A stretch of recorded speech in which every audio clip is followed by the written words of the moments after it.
Washington. John, you spend a lot of your time trying to convince financial institutions like Allstate that they should be developing products for the and underbanked in our country. And you spend a lot of time working with the and underbanked to help increase their financial literacy and fluency so that they can really start to build lives once they're on a good path. Could you talk a little bit about Operation Hope and kind of the two sides of this equation, and also just speak a bit about why you're now moving toward the language of financial dignity instead of financial literacy? First of all, I commend Allstate. Your CEO is a very cool guy.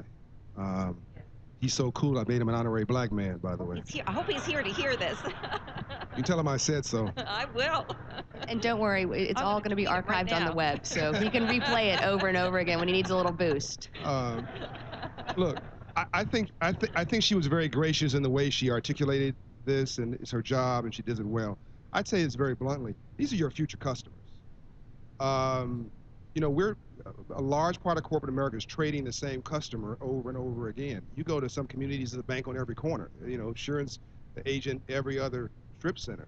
I think that the so-called poor can literally save capitalism. I think that we've just got to make free enterprise and capitalism work for the so-called poor. I think there's a difference between being broke and being poor. That being broke is economic, but being poor is a disabling frame of mind, and a depressed condition of your spirit. You must vow never to be poor again. I think that what we're going through right now is not a recession, Chelsea. It's a reset.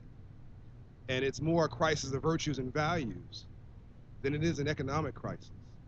And we've got to get our mojo again. We've got to find our storyline again. We are a great freaking country. And so when I see the so-called poor coming through my door, I don't see a problem. I see unmet needs. I see the unfulfilled dreams. I see hope, aspiration, opportunity that has not been met by a role model, a business, an entrepreneur. I mean, let's be blunt about it. What do you think a drug dealer is? I mean, if you see a so-called successful drug dealer, that may be an oxymoron, and he may be a moron. And he may have to pay his debt to society, and he's got to work his way up to see God and find a way in. Good luck. But if you're a successful drug dealer, one thing you're not is dumb. You understand import, export, finance, marketing, wholesale, retail, customer service, profit margin, geography, territory, security.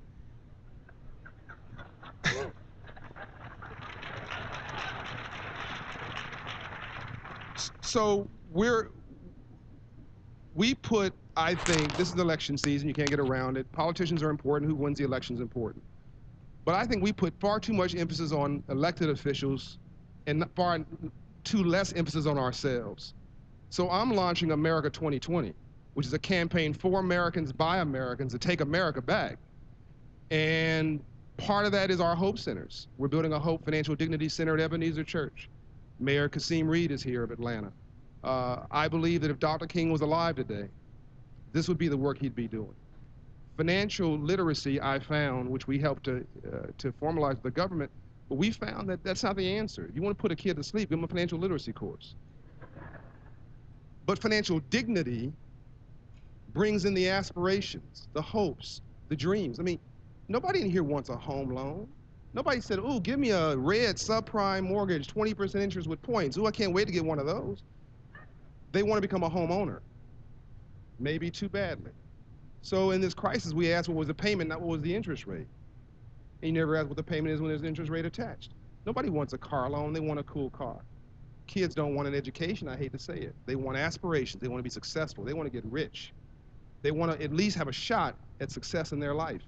My job is to give them that shot. So when you walk into a Hope Center, the first thing we do is pull your credit report.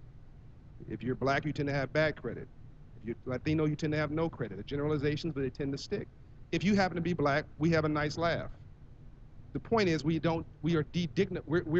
helping you to not de-dignify the fact that you've got problems. Everybody has problems. Then we back into the loan approval by figuring out why you'd be declined for a loan. Our mission is to move you to a 700 credit score. So at Ebenezer Church, we're building a Hope Financial Dignity Center. 4 square block area. The first commitment we're doing here is the Hope Center Ebenezer. Second one is to move that community to a 700 credit score neighborhood, because that neighborhood's a 550 credit score neighborhood.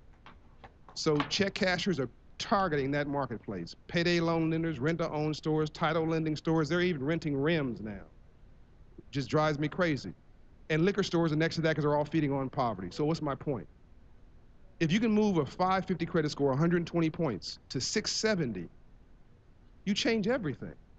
So in 5 years, now the check casher turns into a bank or a credit union through market forces.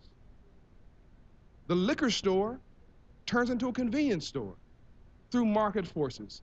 And people need less consumer protection because now they got more consumer empowerment. The guy who made the suit I'm wearing is a guy we moved 120 points on his credit score, gave him a $35,000 loan, a lot of confidence, financial counseling, financial dignity.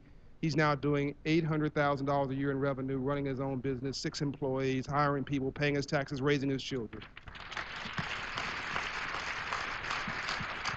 And so clearly, Pathways to Opportunity is not only a challenge for individuals, but for communities. And it's a culture. Absolutely, and clearly for our country. Jerry Sue, you shared earlier that you've been sort of building pathways at the community college level now for close to 40 years. Could you talk a little bit about the Tri-C model, why you don't only believe, but you know that it works, and what the role of community colleges and kind of the ecosystem of community colleges really should be in helping us all get to John's 2020 plan for America? Well, I think community colleges around the country, including the one that I am president